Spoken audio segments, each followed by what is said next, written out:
AI agents will change how you do SEO forever. And I know that's a big claim, but once you see the potential, there's no going back. Let's get right into it. All right, so today we're going to be learning about AI agents. And so this is one of the biggest changes to SEO that I've honestly, I guess since the large language models were introduced with ChatGPT and the other ones, this is the second biggest revelation over the last couple of years here. And this is really, really important. I cannot stress it enough. And this is going to change the way that you're going to do SEO. And of course, we're still very early, but it's going to change the way you do SEO today and going into the future. If large language models haven't already changed how you're doing SEO, then you're probably already behind at this point. So I'd highly recommend figuring out how to use the large language models to your advantage to create leverage in your SEO campaigns. But today I want to talk about the next advancement here. And once again, you hear all the time that SEO is dead. The truth is SEO is really not dead because people are searching all the time. So there's always going to be a demand there. But what certainly has changed is how we do SEO. Like there's no reason.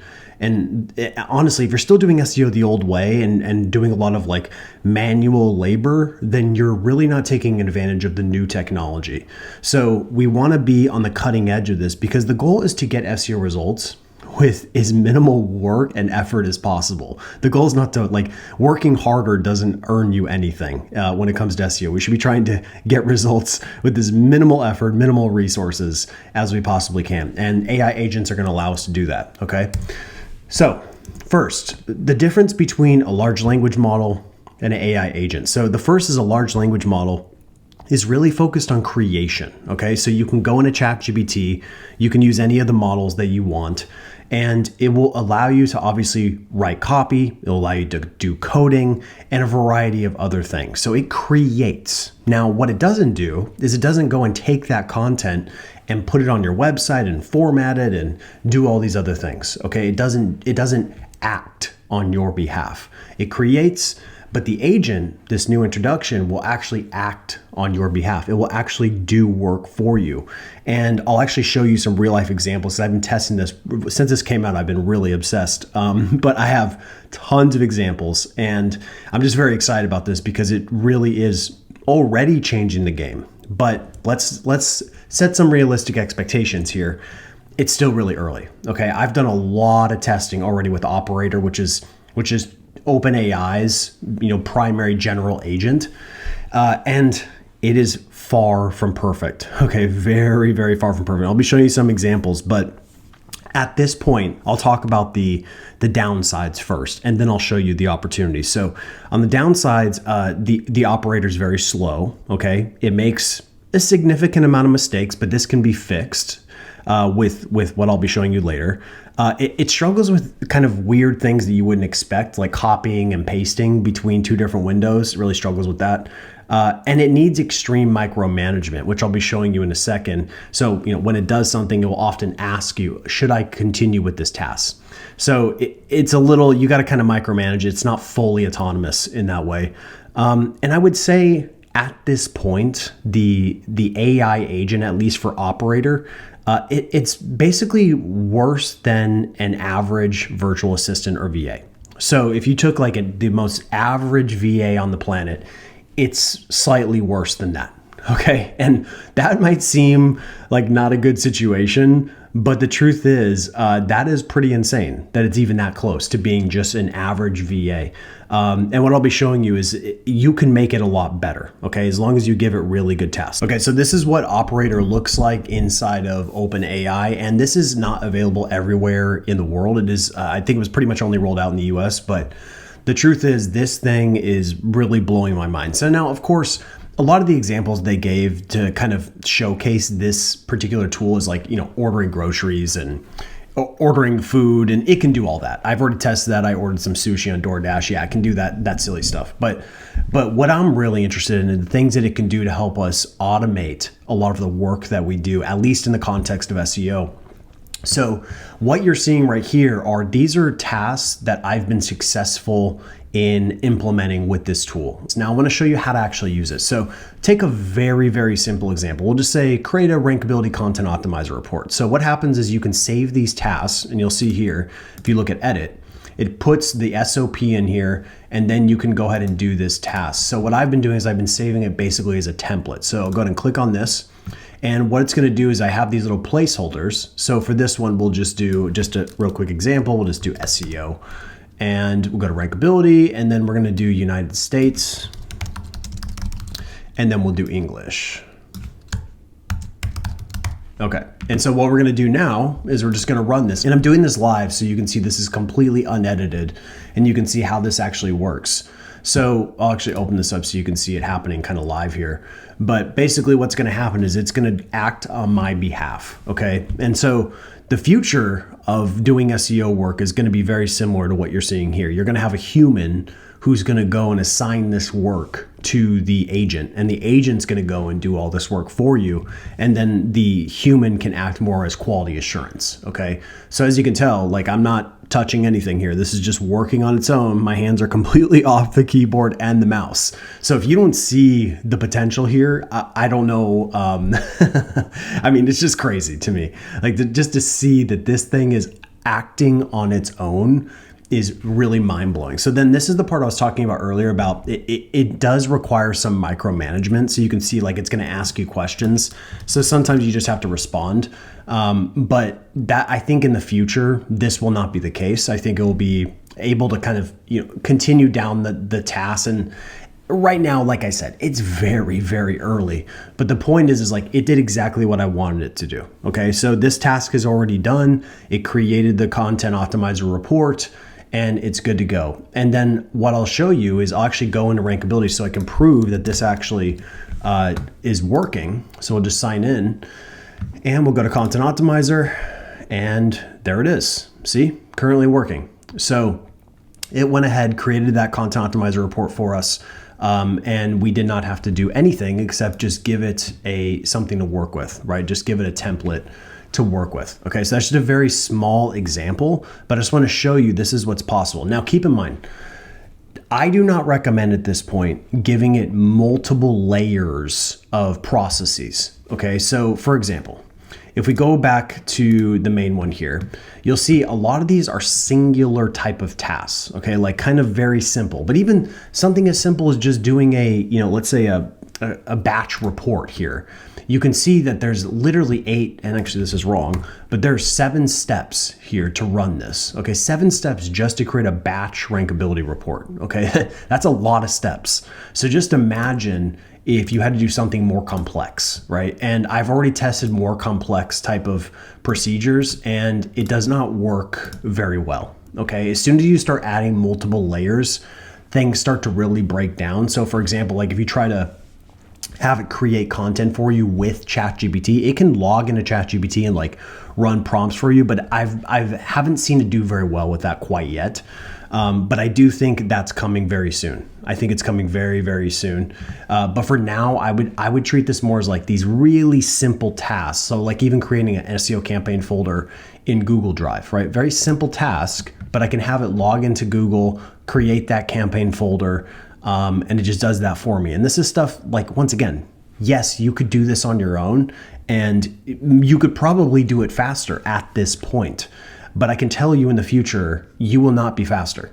This will be fast. It will be like the speed will be unbelievable at some point. Right now, we're very early, but just don't look at where it is today. Look at where it's going to be. And I can tell you right now, this is crazy, crazy stuff. So start playing around with this if you can, if it's available for you. But the point is to make this most effective, there's only a few things you have to do. Number one, keep it very simple. Don't give it really complex tasks or like multi-layer tasks.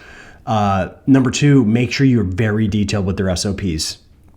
And then number three, make sure that you use visual SOPs as well, okay? Because it's gonna obviously read the text and kind of follow in that regard. But you can see here, like for this one, I have a lot of visual text or visual examples, which I'll be showing you the other type of agent you can use here with this. But give it the steps and give it visual demonstration. Okay, so this is for the operator.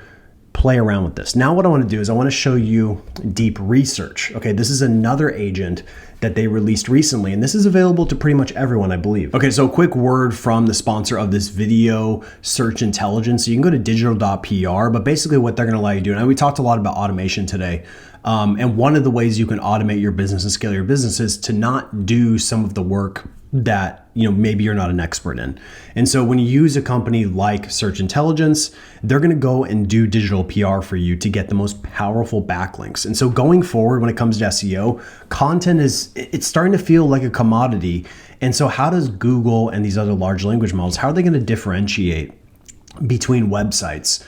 And at the end of the day, Google and these other platforms have not figured out a way to get away from backlinks. Backlinks continue to be the number one variable because they're pretty hard to manipulate. Like, you either have to make significant investments like, into your link building, or you have to do a significant amount of work to get those links. And so you can use a service like digital.pr though to get you very, very powerful links.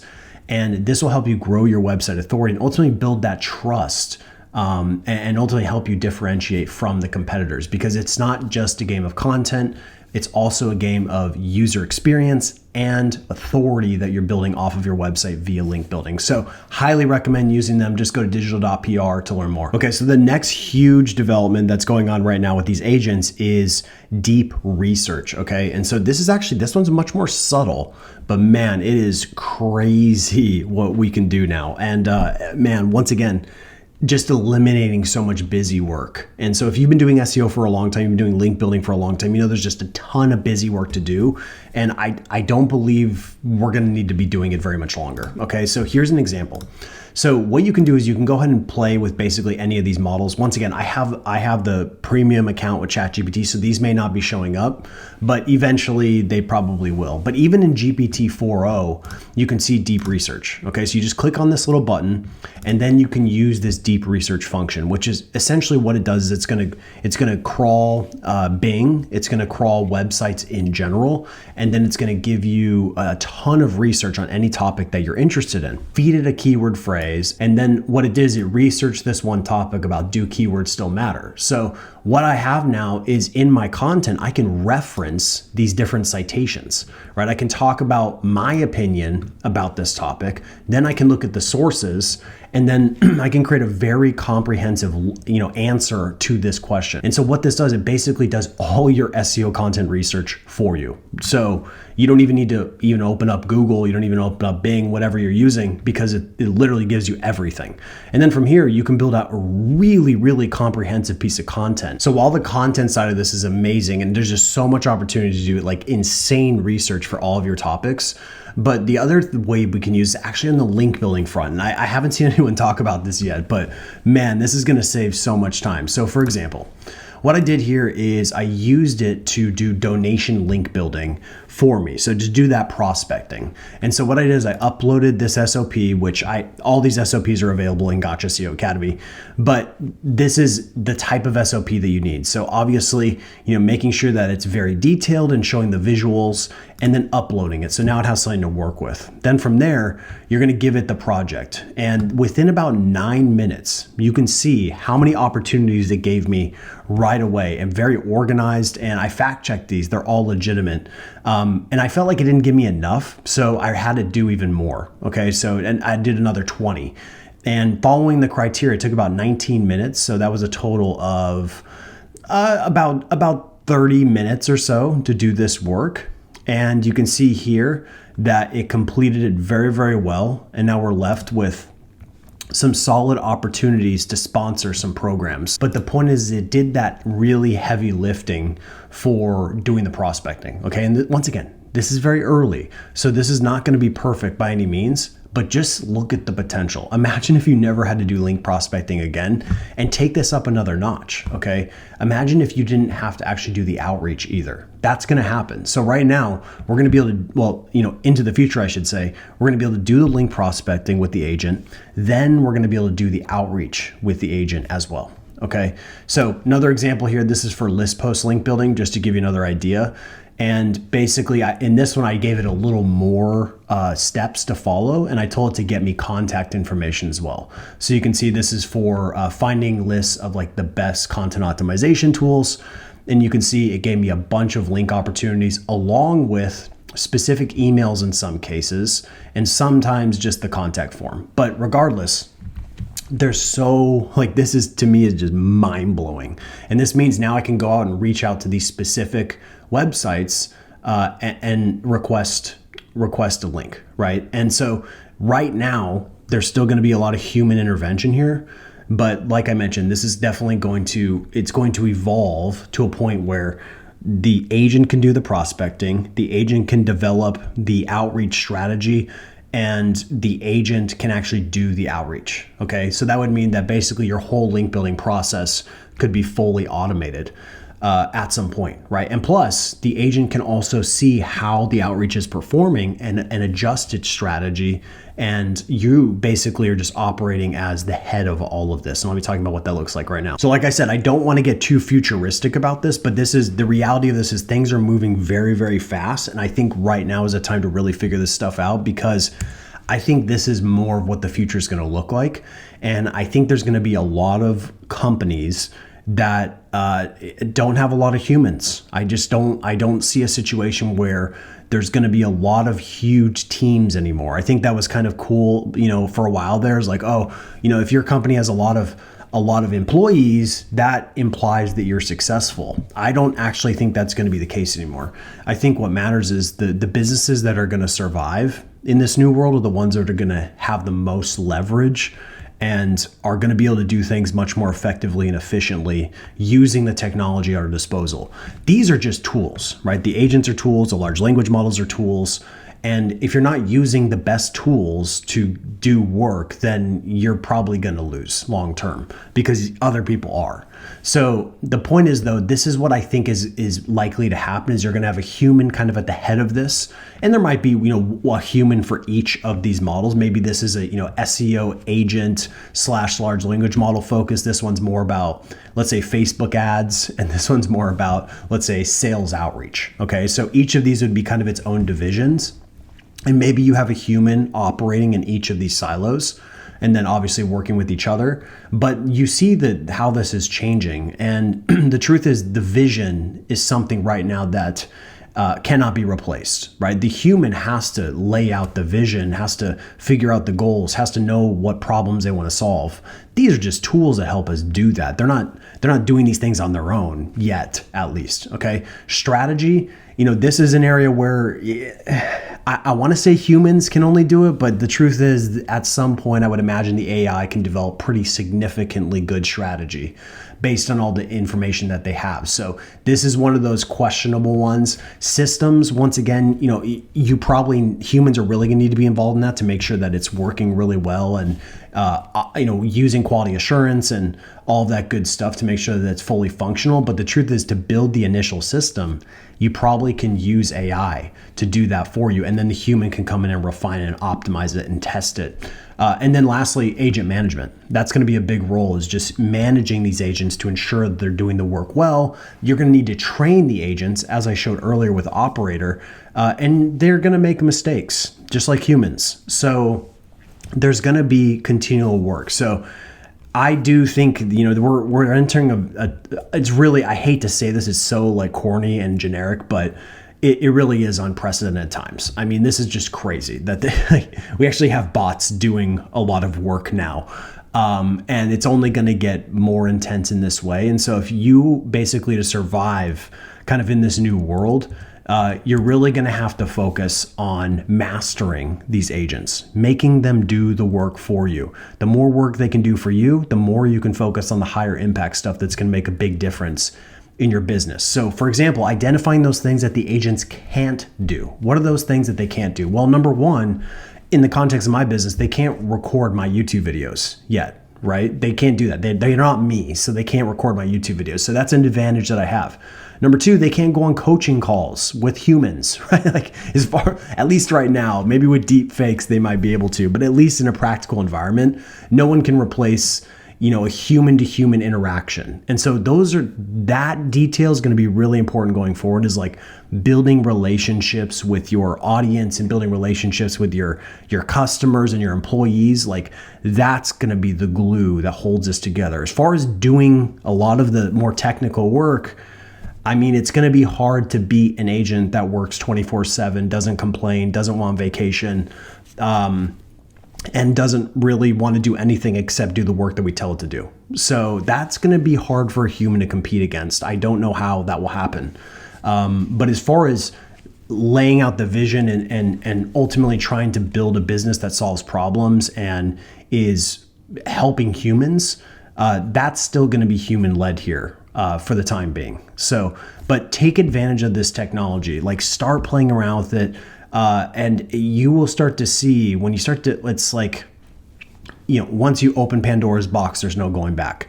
And when you see the capability, yes, it's early. Yes, it's not great. Yes, it's not incredibly effective yet, and it will make a lot of mistakes. But if you see where it's going to be, like imagine version 10, then you'll start to see the opportunity.